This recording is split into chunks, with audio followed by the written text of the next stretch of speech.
మనకిష్టమైన వాళ్ళు మన దగ్గర ఉన్నప్పుడు టైం గడవకుండా ఉండేదానికి గడియారంకి మేక్ కొట్టేస్తే బాగుండు అనిపిస్తుంది కదా.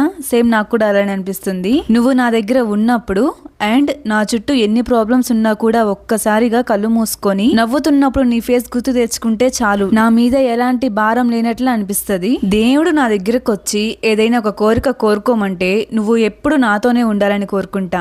ఏంటక్క ఏమైంది ఈ రోజు కవితలు బాగా చెప్పేస్తున్నావు, కొంప తీసి వేరే ఛానల్ కి ఏమైనా వచ్చేసామా అనుకోకండి. ఈ మాటలన్నీ ఎగ్జాక్ట్ గా ఒక అబ్బాయి ఒక అమ్మాయికి అంటే మన సబ్స్క్రైబర్ కి లవ్ లో ఉన్నప్పుడు చెప్పిన మాటలు. ఇలాంటి మాటలు విని మురిసిపోయి మునగ చెట్టు ఎక్కేసామా, మనందరికి తెలిసిందేగా మునగ చెట్టు ఎక్కువ బరువుని మోయలేదని. కింద పడ్డాక మన నడువులే విరిగేది, నొప్పి మనకే బాధ మనకే. ఏంటక్క ఏం చెప్పాలనుకుంటున్నావు అంటే, లవ్ చేసి ఇంట్లో నుంచి వెళ్లి పెళ్లి చేసుకున్న అమ్మాయి లైఫ్ ఎలా ఉంది అనేది మనతో షేర్ చేసుకుంది కాబట్టి నేను మీతో షేర్ చేస్తున్నాను. తెలిసి తెలియని ఏజ్ లో చాలానే తప్పులు చేస్తుంటాము. అవి చిన్న చిన్న తప్పులైతే మనం అందులో నుంచి బయటకు రాగలము. అదే చిన్న ఏజ్ లో ఉండి కూడా పెద్ద పెద్ద తప్పులు చేస్తుంటే బయటికి రాగలమా? అసలు రాలేము. సో ఎవరిని కూడా గుడ్డిగా నమ్మొద్దు.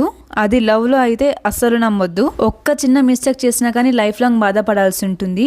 ఈ వీడియోని మెయిన్ గా స్కూల్ ఏజ్ లో ఉన్న పిల్లలు, కాలేజ్ పిల్లలు తప్పకుండా చూడాలి. ఇంకా మన సబ్స్క్రైబర్ స్టోరీ స్టార్ట్ చేద్దామా? హాయ్ సిస్టర్, నా పేరు వాసవి. మాది చాలా చిన్న విలేజ్. మా విలేజ్ లో ఏంటంటే అమ్మాయిలు పెద్ద అవ్వగానే పెళ్లి చేసేయాలి, లేదంటే పుకార్లు పుట్టిస్తుంటారు. నేను 10th క్లాస్ వరకు కూడా మా ఊర్లో ఉండే స్కూల్లోనే చదువుకున్నాను.